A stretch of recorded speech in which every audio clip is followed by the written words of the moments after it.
আসসালামু আলাইকুম। প্রাথমিক সহকারী শিক্ষকদের জন্য আইসিটি ইন এডুকেশন কোর্স অনলাইনে ইতিমধ্যেই চলমান রয়েছে। আপনারা এর ভিতরে অনেকেই এই কোর্সটি সম্পন্ন করেছেন এবং অনেকেই এই কোর্সটি বারবার ভিডিও দেখা সত্ত্বেও ফুলফিলভাবে কুইজের উত্তর দিতে পারছেন না। বিশেষ করে এই কোর্সটির মডিউল 2 এর কুইজ একটু জটিল। আপনাদের জন্য এই ভিডিওটি। যারা মডিউল 2 এখনো পাস করতে পারছেন না, আশা করি এই ভিডিওটি দেখে আপনারা উপকৃত হবেন। আসুন জেনে নেই মডিউল 2 এর কুইজ এবং এর উত্তরসমূহ। নিচের কোন ক্ষেত্রে পাওয়ার পয়েন্ট টেবিল ব্যবহার করা যায়?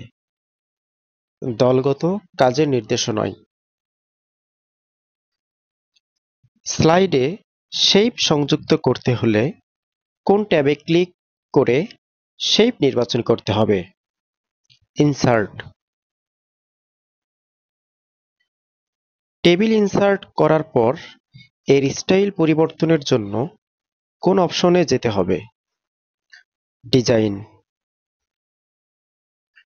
কম্পিউটারে টাইপ করার সময় দুইটি শব্দের গ্যাপ রাখতে কোন কি ব্যবহার করতে হয়? স্পেস। টাইপিং করার সময় কিবোর্ডের কোন বাটনে ক্লিক করলে পরের লাইনে লেখা যায়?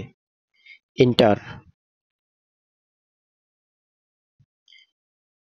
পাওয়ার পয়েন্টে যে কোনো প্রেজেন্টেশন তৈরি করতে হলে নিচের কোন কাজটি সর্বপ্রথমে করতে হবে? স্লাইড সংযুক্ত করা। পাওয়ার পয়েন্টে কত ধরনের অ্যানিমেশন ব্যবহার করা যায়? 4 ধরনের। পাওয়ার পয়েন্টে ভুলবশত কোনো কাজ করে ফেললে আগের অবস্থায় ফিরে যাওয়ার জন্য কোন কাজটি করতে হবে? আনডু। স্লাইডে কাজ করার সময় কোন ধরনের ভিউ অপশন চালু রাখতে হয়? Normal view.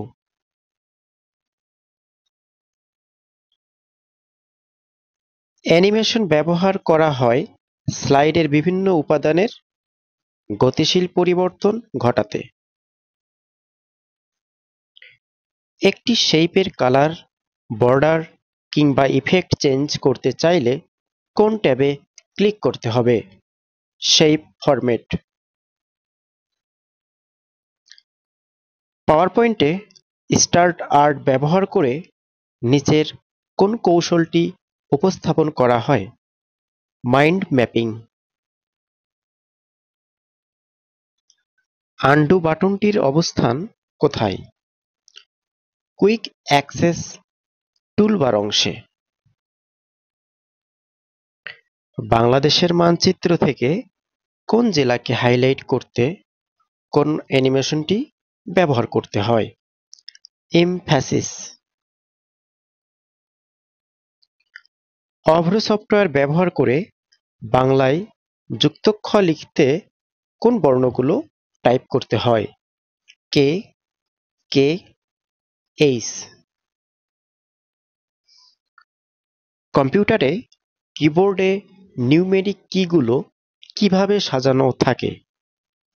1 থেকে 0 পর্যন্ত। কম্পিউটারে অভ্র ব্যবহার করে বাংলায় মেহেদি লিখতে চাইলে কোন কিগুলো চাপতে হবে? এম, ই, এইচ, ই, ডি, বড় হাতের আই।